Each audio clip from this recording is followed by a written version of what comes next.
میں نے کہا کہ سیدنا حسین رضی اللہ تعالیٰ عنہ کو علم ہوا کہ اسامہ بن زید کسی وجہ سے بیمار ہے. سیدنا حسین ان کے پاس گئے، جا کے پوچھتے ہیں کہ میرے بھائی کیا مسئلہ ہے، تم بڑے غم میں مجھے مبتلا لگتے ہو. فرماتے ہیں میں مقروض ہوں، بہت قرض ہے، اور میں سوچتا ہوں کہ قرض کہ غم کی شدت سے میں مر نہ جاؤں. کتنا قرض ہے؟ کہتے 60,000 درہم. 60,000 درہم لاکھوں میں بنتا ہے ہمارے یہاں. سیدنا حسین فرماتے ہیں رضی اللہ تعالیٰ عنہ اسامہ پریشان نہ ہو یار، تمہارا یہ قرض میں عطا کر دیتا ہوں.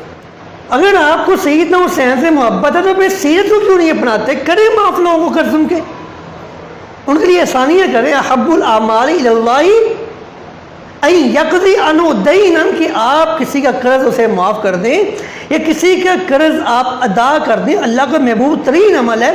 آپ سیدنا حسین سے اگر محبت کے دعوے دار ہیں پھر کیوں نہیں یہ کام کرتے؟